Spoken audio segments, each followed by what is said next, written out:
What's going on, guys? Welcome to another episode review for Bleach: The Thousand Year Blood War. This is episode, I guess technically episode 15. Um, and with me, as always, I have Luzpate. Yep. Well, we're already kicking it into the the Quincy invasion into the Soul Society, and Mm. I mean, you could say some of the Soul Reapers are putting up a good fight, but it's still not looking good for them. Uh, I mean, regardless of the circumstances.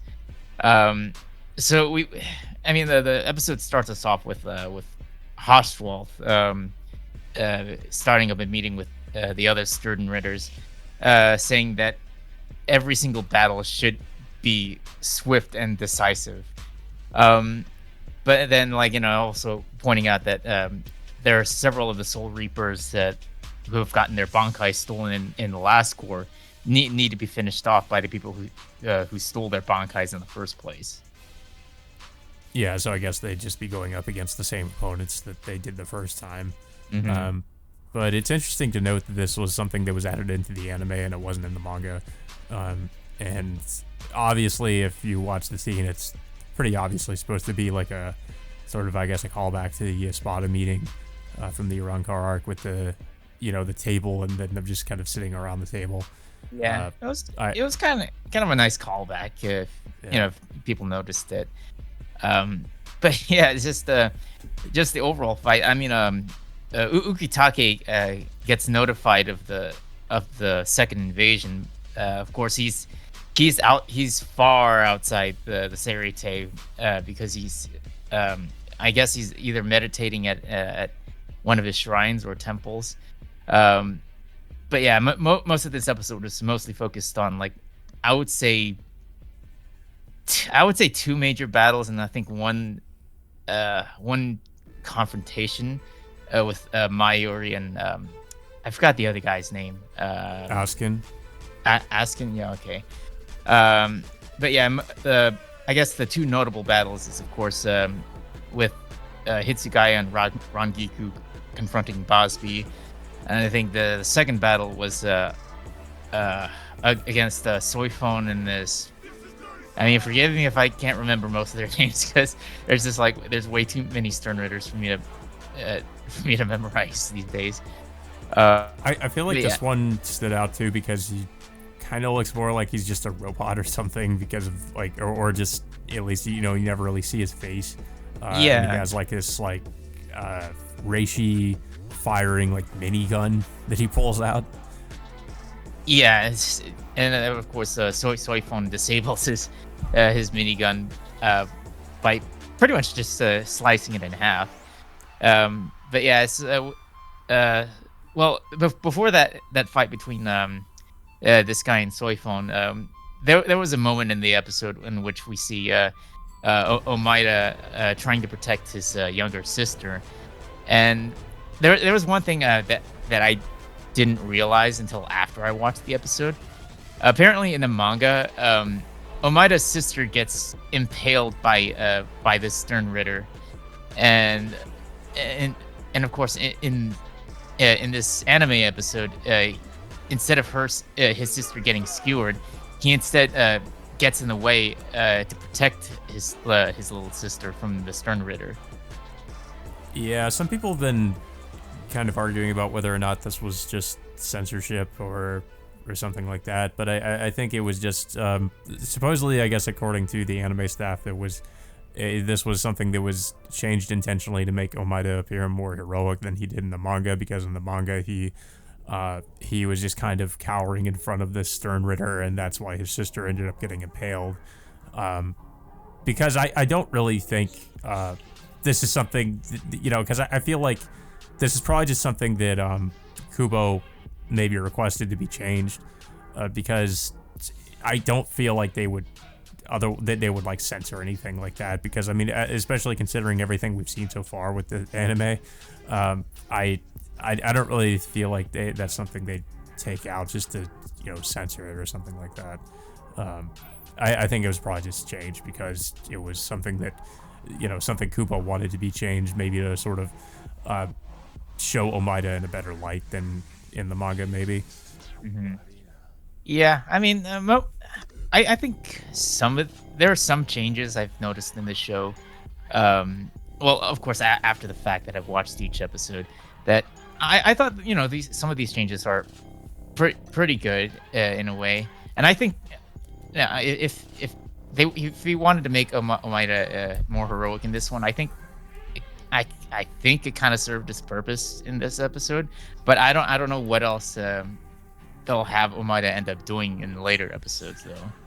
You did bring up an He's gonna interesting have question in regards to this scene being changed, though, because I haven't read this part in the manga, so I'm not really sure if because the way the scene plays out in the manga, like after she's impaled, the Sternbearer tells Omaida like if he removes this, if he lets her go, then she's going to lose so much blood and she's going to die. So not really sure what her fate is in the manga, because of course that's changed here and she doesn't get impaled. So I mean, but it does kind of leave me wondering if she actually does get killed in the manga because of that.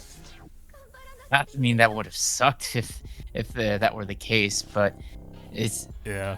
I mean yeah I mean of course that all aside, so we do it does pick up um with Soifon going up against this guy.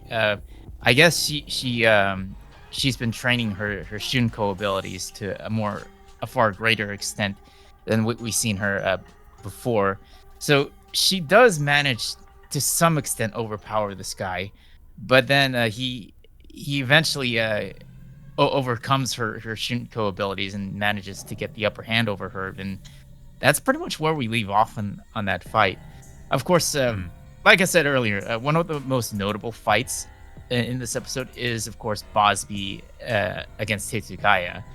Of course, Toshiro, without his Bankai, admits that that his ice making abilities is a little bit more diminished than usual. So he has Rangiku helping him out to, I guess, combine her Zanpakuto abilities with his ice making abilities to counteract Bosby's flame attacks. Yeah, and he also tries to, like, I guess, trap him in an ice wall, which doesn't really end up holding Bosby.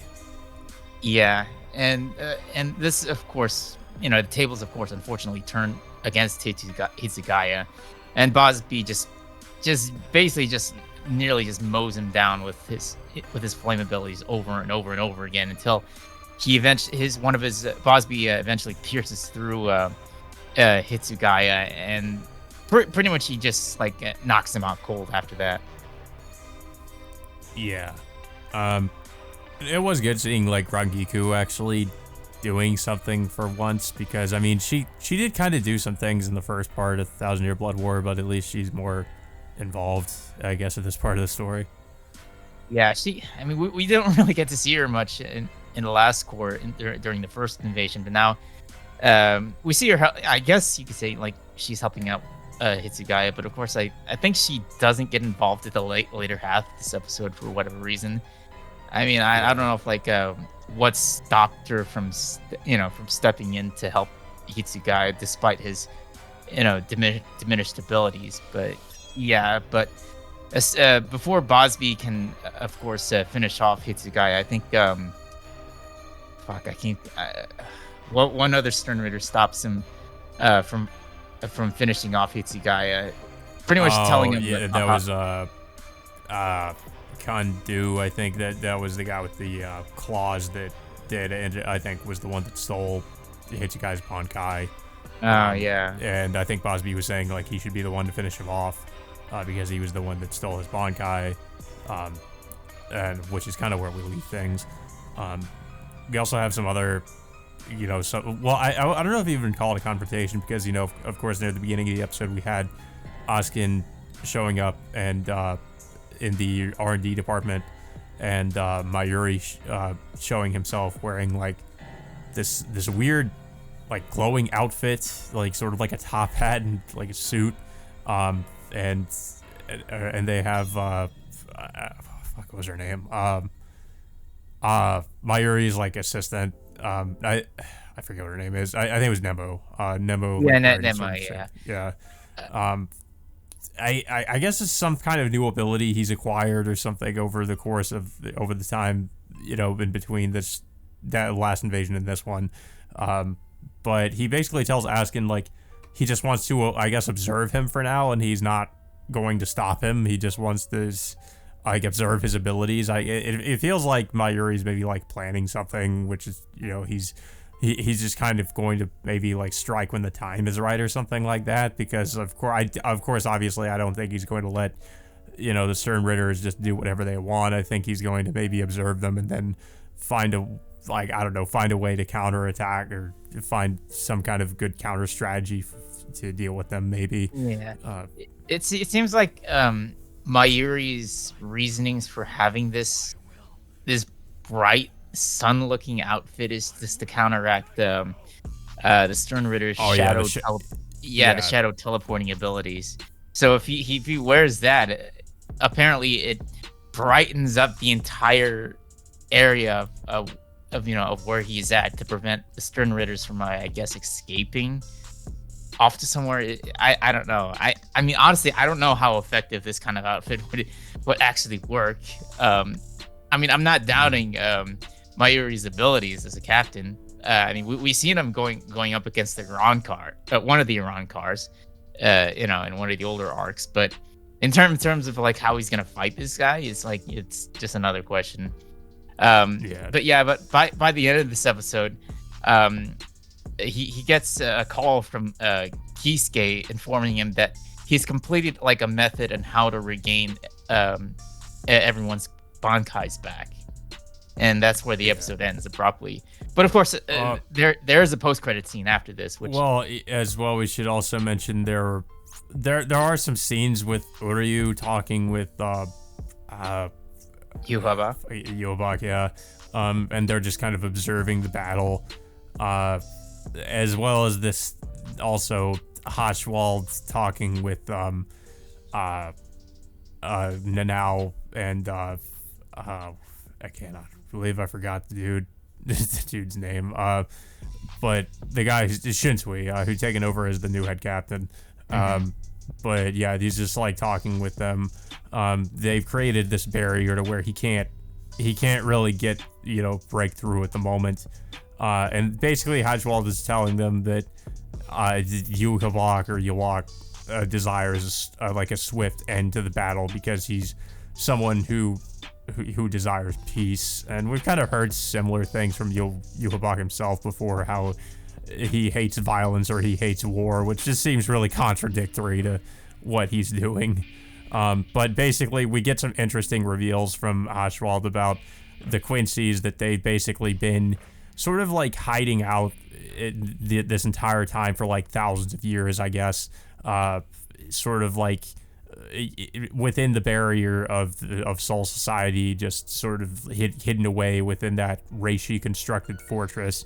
And that's how they were able to get in. They didn't really break through the barrier. They just like came out of hiding or something. Yeah, but yeah, overall, it was a pretty decent episode. But yeah, like I said earlier, there is a post-credit scene which features Ichigo walking down through. I forgot what this path he's walking down through is called, but I think it has something to do with him going to meet the Soul King or something. Yeah, I don't know if it has a proper name. Like people wonder if it has to do with the poem that is being recited by Ichibe while Ichigo is walking down this path, and the name he says, it could either be the name of the path he's walking down or potentially the name of the Soul King. But yeah, and of course the poem he's reciting is in reference to Ichigo. I guess it has to do with this training he's going through right now. Yeah, it mentioned something about those who are unworthy feeling the weight as they turn to stone and are reduced to gravel. Which I guess this is potentially something that could happen to Ichigo if he fails this test. That could happen to him. But yeah, that's pretty much the post credits scene. Yeah, this is another really good episode. Of course, we have more fights in this episode, which I liked. And it's sort of just the following up in the last episode, just sort of the start of the next Quincy invasion. and it's sort of just showing that the captains are pretty much, well, I wouldn't say outmatched, but it seems like pretty dire for them, because the Quincy's have come prepared, and the captains are at a pretty big disadvantage without having their Bankai, and they're sort of just having to rely on, I guess, perfecting their Shikai further, just to be able to go toe to toe with the Quincy's and not just get completely annihilated.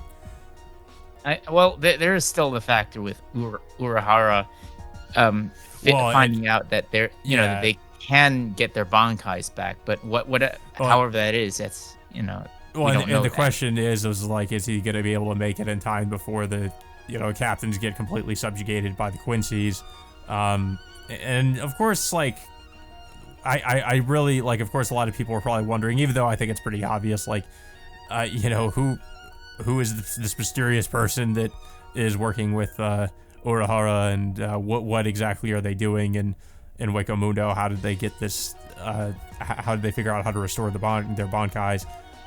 So there's a lot of questions there, but I think I think this particular person who's working with Urahara is like, I mean, I've been pretty impatiently waiting for them to actually reveal this person, because, like I said, I feel like everybody should have probably guessed who it is.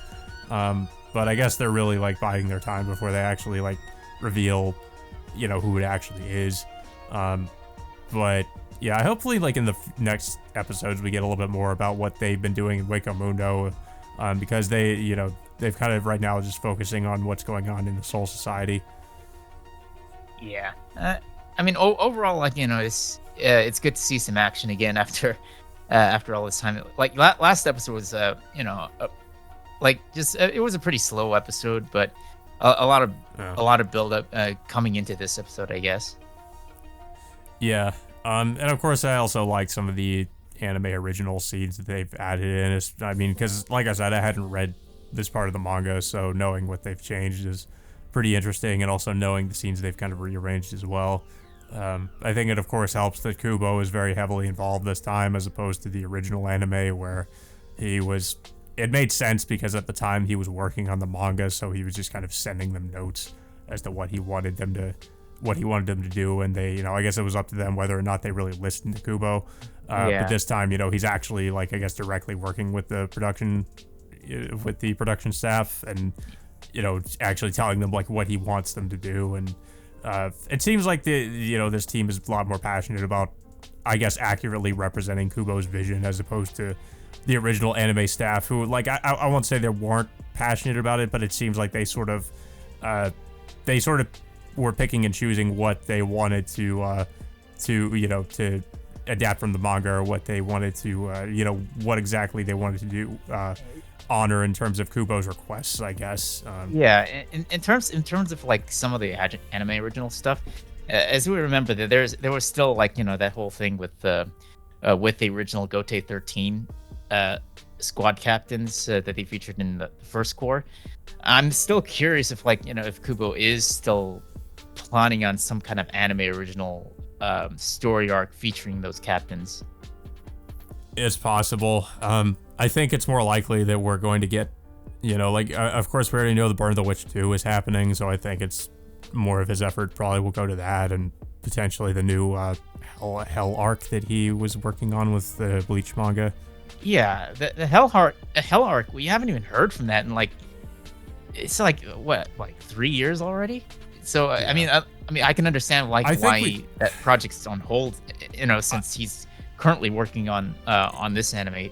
I feel like that's probably why that we haven't really heard about a lot of updates in regards to that. Is I think he's putting a lot of his efforts into working on the 1,000-Year Blood War anime, as well as probably doing Burn the Witch 2. So I think his hands are full at the moment with that. So it's possible it might be a while before he gets back to working on Bleach, I would assume. Yeah. But yeah, it was overall, today was a good episode. Not that today, it's that this episode was was pretty decent so far. It was good to see some amount of action again, but I think it'll eventually get better the more this goes on. Yeah. But yeah, guys, so with that all being said, until next time, we will see you all later.